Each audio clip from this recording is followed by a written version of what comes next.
I'm not no professional wrestler, but I don't think his head was supposed to be bouncing off the mat like that.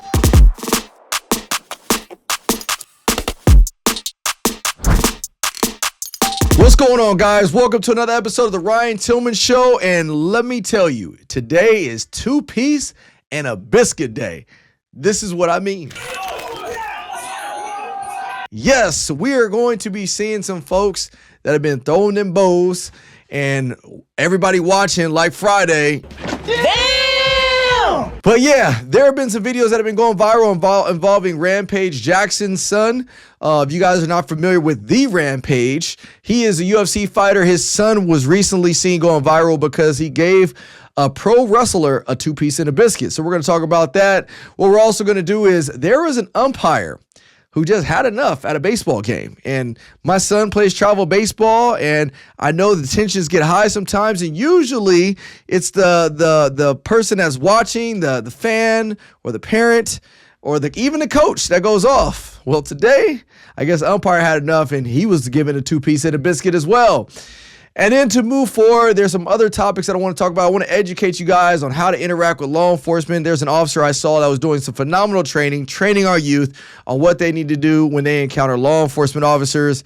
And then we're going to talk a little bit about ICE, because ICE is not going anywhere. And there was some shady stuff that just happened recently, so we got to talk about whether or not it was right or wrong.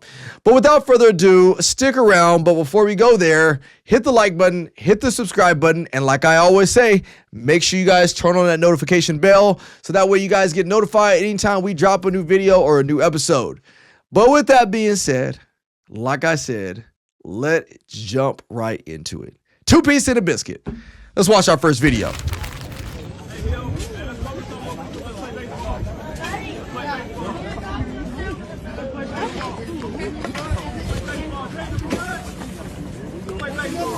All right, let's go, y'all. Hey, so this is normal. Referee getting into it with the coach getting into it with the referee or the umpire. Normal business. I've been to many of baseball games for my son. This happens pretty frequently. But emotions get hot, emotions get heated. And usually it's the coach that goes off, like I said, the parents. This is where the twist comes into play. Hey, we're good. All right, go.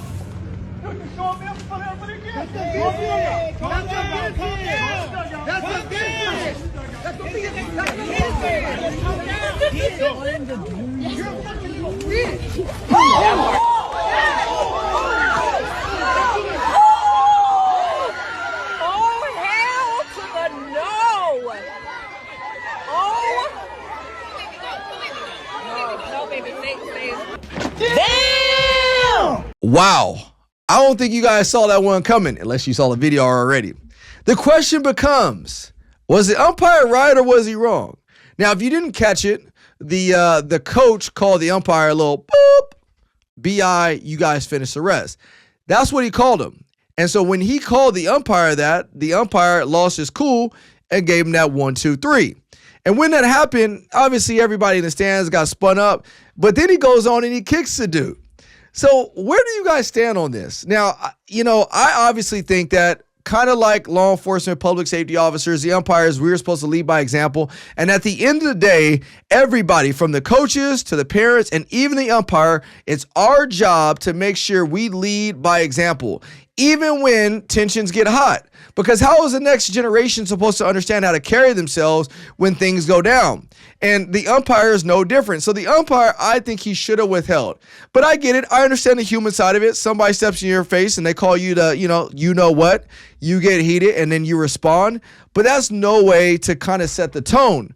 The other thing by that is he's probably not going to be able to umpire again. I mean, I have a hard time thinking that the board of commission, the league, whoever it is going to be like, yeah, go ahead and keep bumping out there, bro. You go ahead and keep out there throwing those two-piece and a biscuit, man. You held it. Nah, I don't think that's going to happen. This is one of those things where, luckily, it doesn't appear nobody was hurt. But it got really out of hand quick. It's kind of funny. Let's watch the rest of this video because I want to listen and talk about what they're chanting at the very end. Let's watch.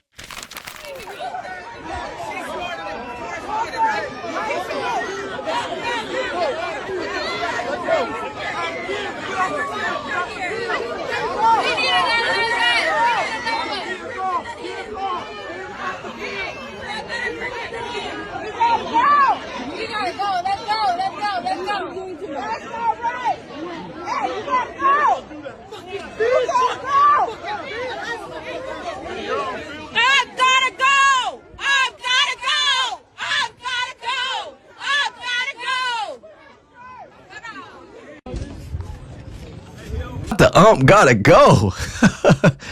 I wonder who ended up winning that game. You guys think they had a forfeit? I mean, who do you guys think they gave that W to? Maybe they gave the W to the one whose coach got knocked out. But you know, like I keep coming back to this. This could have been averted. This should have been resolved. It shouldn't have ended this way. But it also, you know, it begs the statement to say, hey, look, like at the end of the day, this is kids baseball. And it cracks me up sometimes. I have 3 kids. My oldest plays travel baseball. My middle son plays tackle football. My daughter, she does dance and theater. But it's funny because it's a different dynamic usually. At the baseball games, you get a little different of a crowd than you do at the football game. I always say it's kind of funny. Don't think nothing of me, but I always say when I go to the baseball games and people start arguing, I don't really got to worry about things. But when I go to the football game, I always got to look around, make sure nobody goes to the trunk when people start arguing. It's just a different dynamic. But nonetheless, I don't think it should ever come to a point where parents get out of composure, where coaches get out of composure, where umpires get out of composure over kids' sports. I get it. It gets passionate. It gets heated. Look, I'm a former athlete. And I love to win, and I hate losing. But there should be nothing that serious that prompts you to respond like this. Unless somebody was threatening your family, threatening your kids, trying to hurt your kids, trying to hurt your family, and now you have to protect them. Complete differences. So what do you guys think is going to happen to this umpire? Aside from probably being fired and not being able to ump. Do you guys think he's gonna get arrested? He'll probably get a citation. If I'm being in all honesty, he'll probably get a citation, have to go to court for battery or assault. Do you guys think the coach anything should happen to the coach? Now, I will say the way this would happen from a legality standpoint, based on how I know the law, and depending on where this is at, the umpire is going to be the person at fault because he is classified as a dominant aggressor, meaning that he's the one that insinuated this whole fight. Some would say, oh, well, he called the umpire the B word. Well, it doesn't matter. I mean, somebody could call you all day long. You don't have to respond with violence.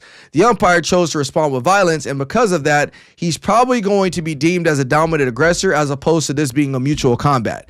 Some could say, oh, it could be, argued as a mutual combat. I don't think it will be.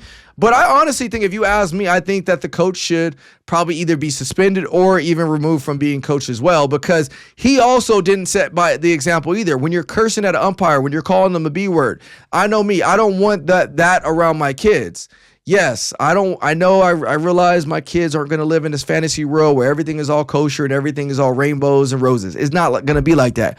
But it doesn't mean that I should subject them to this stuff if they don't have to be. And so as a coach, and I've been a coach before, and I still coach some of my kids' sports, just keep your composure. Just keep it. Please just keep it. Because if not, you're going to give somebody like me and everybody else out there something to make a video about, a YouTube video about. All right, moving on. Should I go right into the next 2 pieces in the biscuit? Nah, I'm going to hold the last 2 pieces in the biscuit for the very end of this video. So stick with me. It's a good one. This is the one about Rampage and his son just goes off, and he really does do some damage. As funny as it may seem, me talking about making jokes about 2 pieces of the biscuit, no, it's really, really bad. And Rampage had an issue of apology, but stick around to the end of the video until we get to that one. But what I want to do now is I want to move on to this next video involving ICE. Now, somebody sent this to me. This actually happened locally here where I'm at in San Bernardino. It sounds like ICE, they surround this vehicle, or they pull this vehicle over. They're detaining these people. And let me show you the video first, and then I'm going to give you guys my reaction because, I'm all about accountability. And I think when we mess up, and when I say we, talking about public safety officers, federal officers, state officers, city officers, you name it, we got to make sure we hold ourselves accountable. Let's watch the video. 3 unmarked trucks surround Francisco Longoria's work truck Saturday morning in San Bernardino. Hey, you can't do that! Cell phone video from inside shows masked men smashing the driver and passenger windows. Mr. Longoria, fearing for his own safety and for that of his passengers, drove off. That's when one of the masked individuals began opening fire on the passenger side of the vehicle. 2 bullet holes mark where the shots narrowly missed. Longoria's teenage son. He says the men never showed a warrant or identified themselves as federal agents. Despite calls to investigate, city officials say it's a federal case, but they are also calling for accountability. We call for a full and impartial investigation, the release of all available footage, and accountability if procedures were violated. DHS claims agents acted in self-defense, accusing Longoria of trying to run them over when they opened fire. But this newly released video from the attorneys doesn't show that. The agency also did not answer our questions about why the driver was stopped and whether the agents had an administrative or judicial warrant. Wow, this is messy on so many different levels. And before I give you guys my opinion, I want you guys to know, and I always say this before I give any type of breakdown typically, is that there's probably going to be more video evidence that comes out, more context. So let me give you that disclaimer first. But now that I threw that out there, I will say that this does not look good for DHS. This does not look good for federal ICE or immigration. It doesn't. For multiple reasons. And you notice that the city didn't get involved. They're saying it's a federal investigation. And the city probably doesn't want to get involved, not only because it's not their jurisdiction, number one, but number two, I'd be trying to be away as far from this as I could, like a 10-foot pole, just because it's already very, very hostile as it is as it relates to immigration.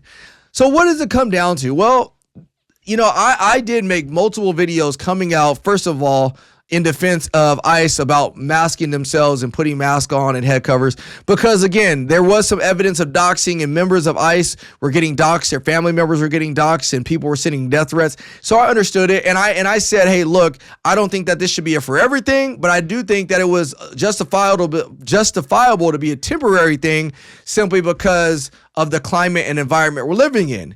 But this is why the people are going to get pushback. And this is why, as officers, and whether you're ICE, whoever, this is why we got to be smart. Now, I don't know. Maybe I'm missing context. And it's a high possibility that I am missing context. But let's just say I'm not missing any context from what we just watched and what we just witnessed.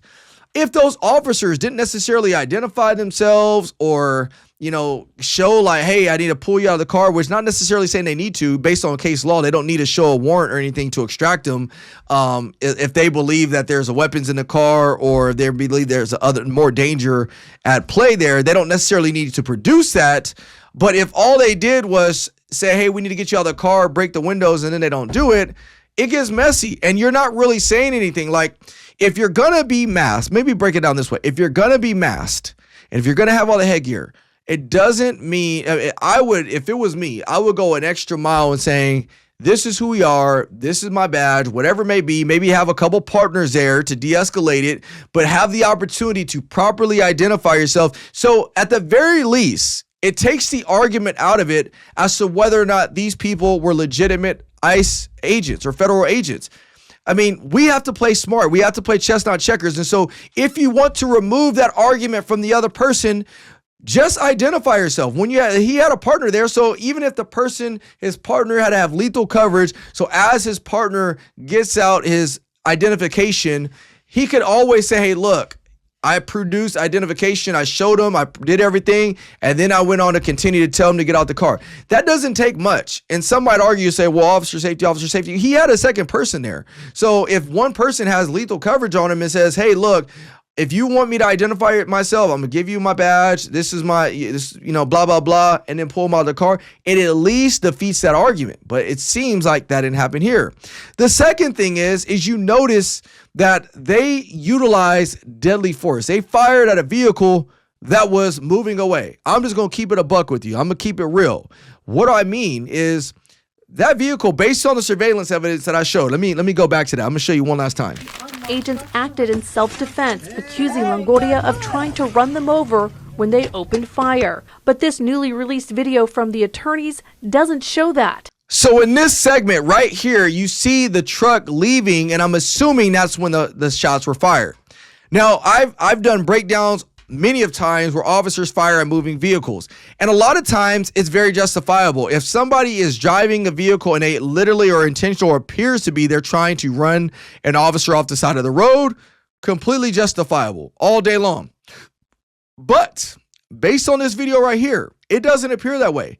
It appears a truck is driving away from those officers, and then that's when the officers utilize deadly force. And if that's the case, and if that's what the investigation reveals, there's going to be a real problem with that. I can't tell you that that's going to be a justifiable shooting. I really can't. Even though ICE and federal agencies may operate under a different umbrella, the law for the most part still pertains the same way as it relates to lethal force and when you can utilize lethal force in the field. It has to be an immediate threat. And to say that this was an immediate threat and you were in fear for your life, that your life was going to be in danger, that's going to be a stretch. Even, let's just say they said they feared for the life of somebody else. That's going to be a stretch. Unless there was somebody standing directly in front of that vehicle and that guy chose to drive at them, it's going to be a stretch to justify and say that this was an immediate threat, therefore they needed to utilize deadly force. I don't know how they're going to stretch. I don't know how they're going to make that case, make that argument. And if that is the case, stand by, because I think these officers are going to get in trouble. But it goes back to this, is we have to be accountable. We have to be transparent. I've told you guys, I want secure borders. I want to make sure that people come to our country legally, they do it the right way, but I also am still fully under the impression that we could do this in a compassionate and a merciful way for those that aren't here committing violent crimes. You know, give them a timeline of when they have to get their stuff done. If they don't get it done, then yeah, they have to be deported. But I think we could do it a fair and impartial way. But when we have situations like this happen, it literally undermines all the great work that is being done, or all the work that is being done, no matter where it is in the country. It undermines it because this is what taints the image and perspective of the public that already feels some type of way about this whole process. So we have to call a spade a spade. And again, I'm not going to completely come out right now and say the officers were absolutely wrong, because right now all I'm going off of is a ABC 7 news take. And I hate to break it to you guys, but you know, the news doesn't always give you everything, and so does the bystanders video. It doesn't always give you everything. So it is a high likelihood that there could be some other information that is produced that would tell us otherwise. But based on what we've seen and based on just this alone, that's my initial perspective of it. Is I have a hard time seeing that ICE is going to be in the right on this one. I just have a hard time seeing it. So, you know, if we want to do this and we want to make sure that, you know, there's some accountability as it relates to immigration, we can't have fumbles and missteps like this and start utilizing deadly force on people who are potentially nonviolent. Now, what could change this? If there's anything that could change the sentiment of my tone right now, what could change it is, yeah, they may have been contacting these guys for immigration stuff, but they also knew that this was a suspect in a murder investigation. They just committed a murder or violent crime. Then that may change context, because now you're dealing with some other stuff like fleeing felons, danger to other people, that he may have just committed a violent crime and now he's going to do another one. That could change, but I didn't hear any of that come out in his news segment. So what do you guys think about this one in the comment section below? But let's move on to something more positive before I get to the last video of the day, the last two pieces of the biscuit of the day.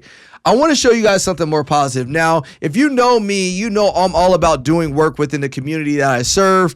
As a police officer, I'm all about engagement. And I think one of the best forms of engagement is educating the public about what we do, why we do it, and how we do it as it relates to law enforcement. Here's an officer doing that with some students. I'm not sure where this is at, but it's a phenomenal demonstration as to why we need to be doing community outreach, but also sending a clear message to the youth and ultimately potentially saving lives. Let's watch. So, boom, I'm running you running behind me, boom. Mm-hmm. I hit this little cut for real, boom. Hold on, all right, so hit the cut. Boom. Mind you, it's a lower split right here, too. So I just try to slide it over. Go ahead, don't do that again. Now stop it, what you did. No, pull it out real slow. Now stop right there. Stop right there.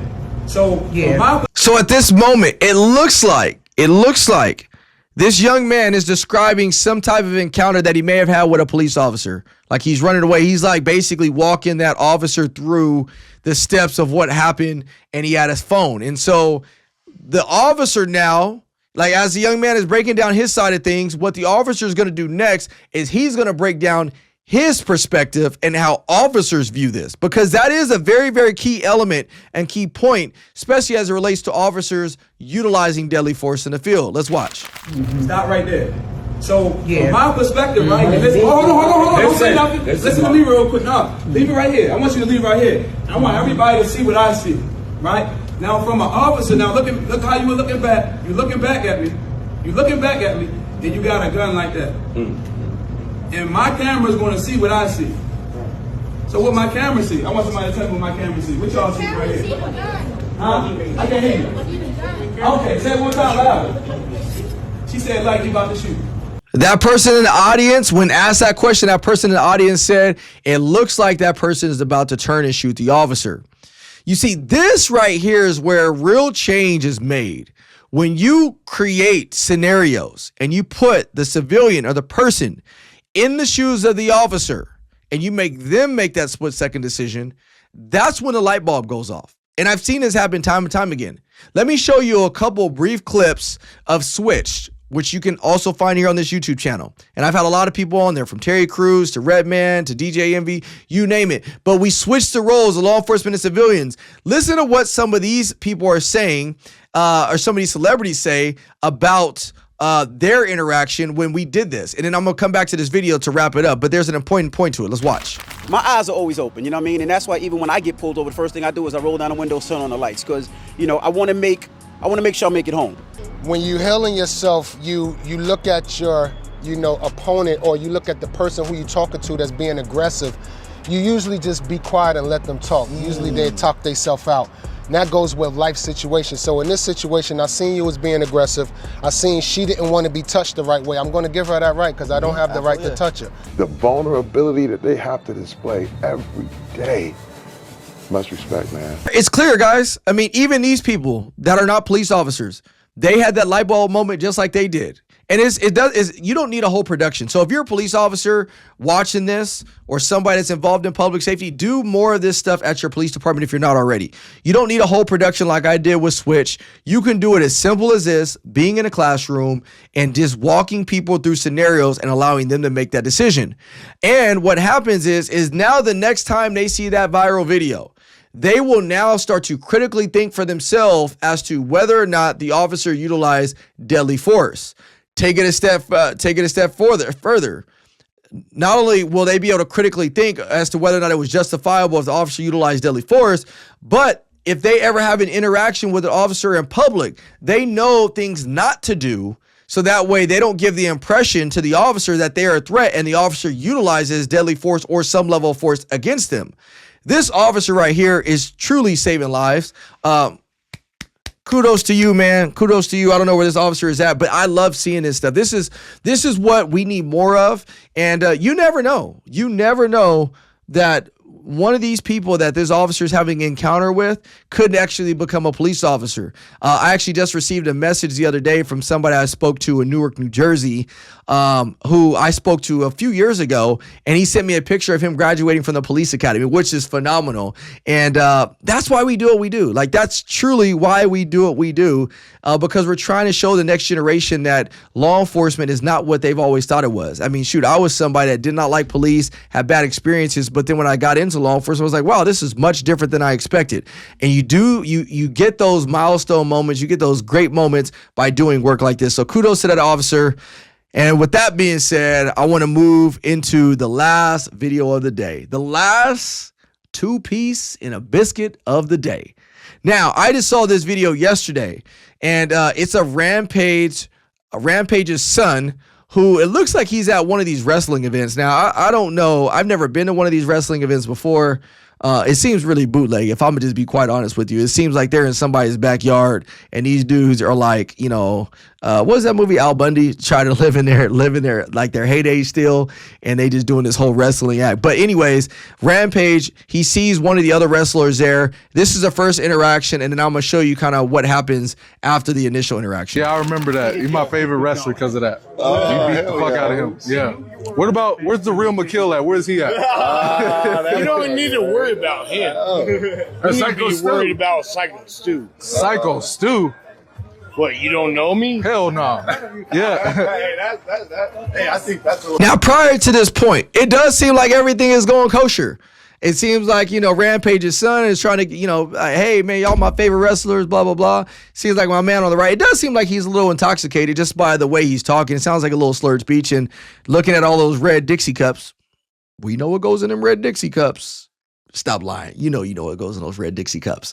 But anyway, it sounds like they turned up a little bit. And this is, I think, before the event. So it sounds like everything is going kosher until it's not. Oh, you don't sell it? Easy. He's not a fucking worker, bro. Calm down. Yeah, what the fuck was that? You're good. What the fuck was that? Now, I do think that was a prop. I was doing some reading on this. Sounds like that was a prop that they used, but I mean, that was really good. I was really impressed because it looked like it hurt. But Rampage's son, he didn't flex one bit. I would have probably been knocked out. Even if I would have tried to sue, I probably wouldn't have gotten it. It looks like these dudes don't really got much. But nonetheless, he took that like a boss. You don't sell it? Dude, he's not a fucking worker, bro. What the fuck was that? Hold on. I don't play that shit, bro. Oh, sorry. No, I will fuck him up, bro. I know you will. No. We're good. I will fuck him up. Good, dude.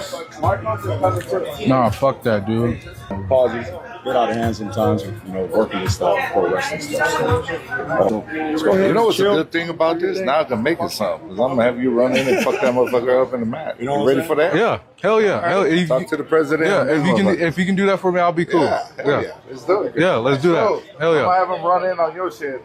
In your match. To fucking seal that. Yeah. I'm sorry, bro. Hey, it's going to all work out, dude. Yeah, as long as I can do that. Yeah. A few moments later. So the initial video I saw, it didn't show that aftermath, that conversation.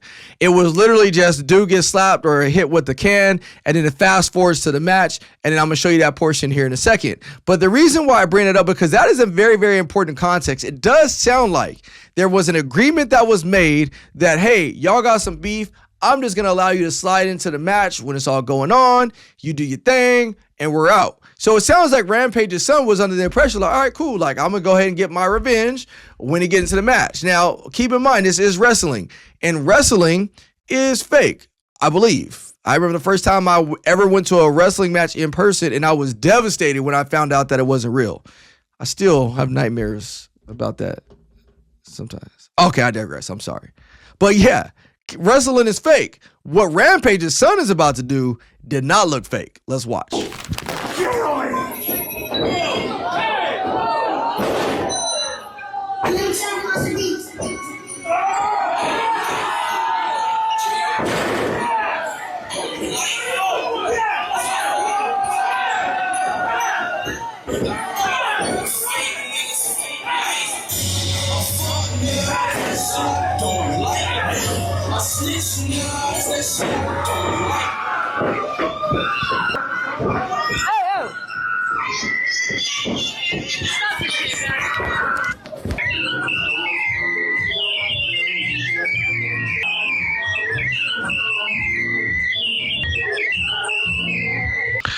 Now, I'm not no professional wrestler, but I don't think his head was supposed to be bouncing off the mat like that. The first initial body slam, I was like, oh, okay, wow, he's pretty strong. But then when he started throwing in bows, he delivered more than some 2 pieces of biscuits. There was like 2 pieces of biscuit, got some dessert, got a little apple pie in there, got a little, some sweet tea. Like, he gave him the works. And I don't think his head was supposed to be bouncing like that.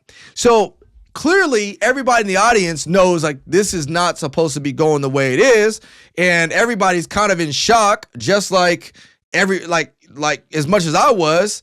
And so that's when they go and try to pull him off, and he's still going. Now, I think Rampage's son is also a UFC fighter, and there's obviously clearly differences between what happens in wrestling and what happens in the UFC.